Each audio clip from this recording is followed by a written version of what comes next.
One thing you may not know about me if you're a long-time viewer, or a new one obviously, is that I'm a closet Sonic fan. I've done a few pieces of Sonic content on the channel, or at least mentioned the series in other videos, but it's not what I generally talk about here. Maybe closet is not the best term because that refers to being a fan of something but never talking about it, but you get the idea, I'm sure.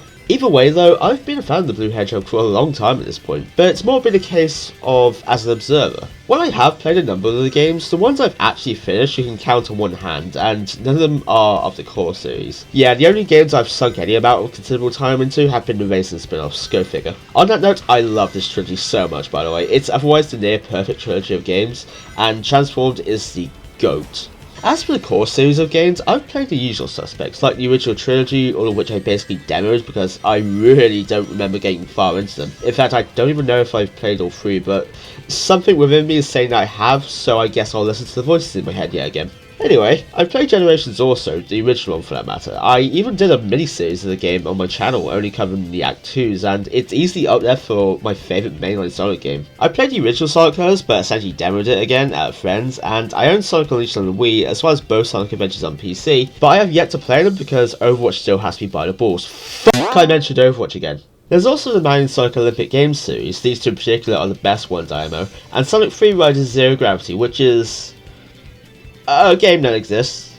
However, the first Sonic game I remember playing of the core series was Sonic Rush on the DS, and what a game to start with. Rush was the first game to introduce the boost formula to Sonic, a gameplay addition many have opinions on. Still, I'm not here to talk about that stuff, but I think it's cool because my monkey brain likes going fast, and that's like Sonic's whole thing. I have a feeling I'd really love half of Sonic Unleashed. Rush has its problems, namely in its use of bottomless pits, serving as the epitome of beginner traps, but it's a very nostalgic game for me, thanks to stuff like the visuals of the DS era that really get my nostalgia going, and that DS sound font that just... oh.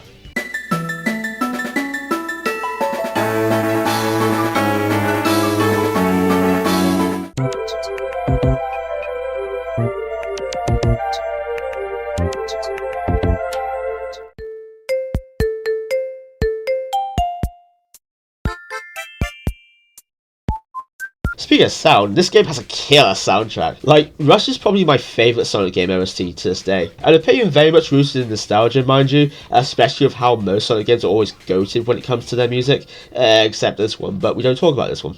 Okay, that's one off the list. But something else Sonic Rush introduced, or rather someone else introduced, is the more important topic here. To say the Sonic franchise has a cast of colourful and interesting characters is a statement as old as time, and one that varies from game to game. Damn, I'm getting through these faster than expected. Every character is someone's favourite, I'm sure, much like how every Pokemon is someone's favourite. There are people who like this Pokemon. And while I'm sure some characters are way more popular than others, just take a look at Shadow. I mean, he's so popular, he's playing Keanu Reeves in the upcoming movie. But then there are other characters like Infinite in Sonic Forces. Infinite is a character with a truckload of missed potential, but because fans always do what Sega don't, over the years I've seen awesome fan content of the character because, yeah, this is a cool character designed with cool reality warping abilities, so of course people are going to like him. So, everyone has a favourite Sonic character. What about me? Maybe you figured out from yet another one of my less than subtle video thumbnails, but it's the character that Rush introduced, Blaze the Cat. I will admit, Shadow is a very close second because he just exudes cool no matter where he goes, but Blaze has always been my true go-to. Blaze is essentially an alternate dimension version of Sonic. She has all the same abilities, she can even use the iconic hair symbols like Sonic can, although in her universe they're called the Soul Emeralds. Though instead of her ultimate form being called Super Blaze, it's called Burning Blaze, which is a lot cooler honestly. And she's even a princess, so that's kind of cool.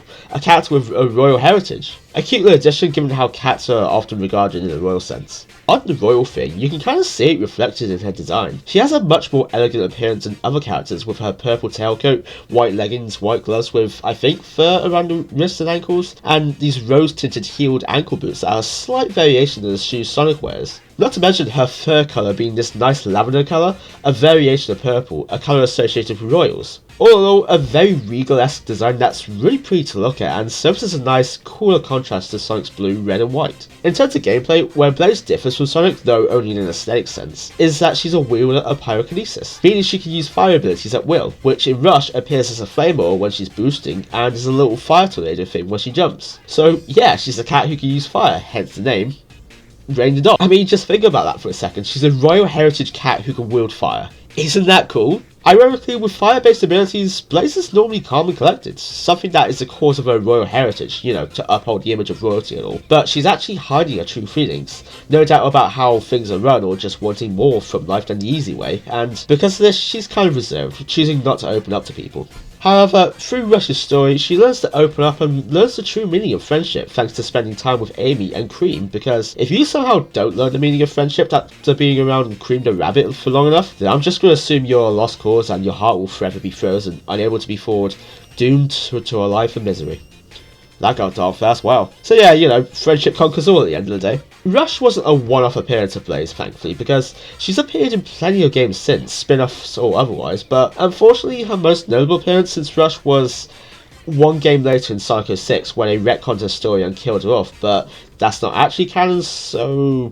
Look, I can make a joke about Psycho 6, but in all honesty, what's most disappointing for me about this game I've never even played is just the fact Blaze hasn't had another major appearance since then, at least in terms of story relevance. I think there's a ton of fun stuff you can do with Blaze as a central character again, like, imagine going to her dimension, the Soul Dimension, and playing a bunch of levels there and learning the lore about how the place functions differently to the one we've been so used to for so long. Of course, there's still plenty that can be done with the current dimension, something I'm seeing they've started doing with Frontiers, expanding upon the lore more, so maybe one dimension at a time here, but I think it's definitely something to consider.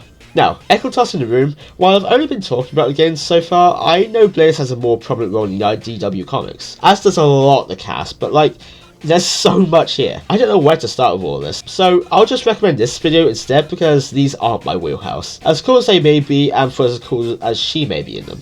I mean, what were you expecting? Hang on. I can't read. All in all, Blazicat is a really cool character in my eyes, and one I want Sonic Team to do more with in future. Hell, for as unlikely as it may be, I really want to see her in the third Sonic movie.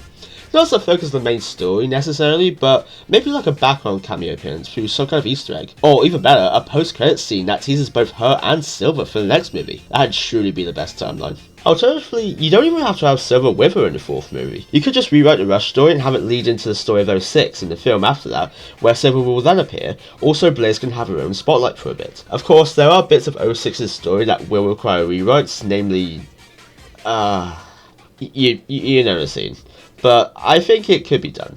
We do seem to be in the Sonic Renaissance era after all. Short to the point, Blaze is awesome, and I'm confident if she's given just a little more time in the spotlight, this alternate Dimension 5 princess will surely burn bright.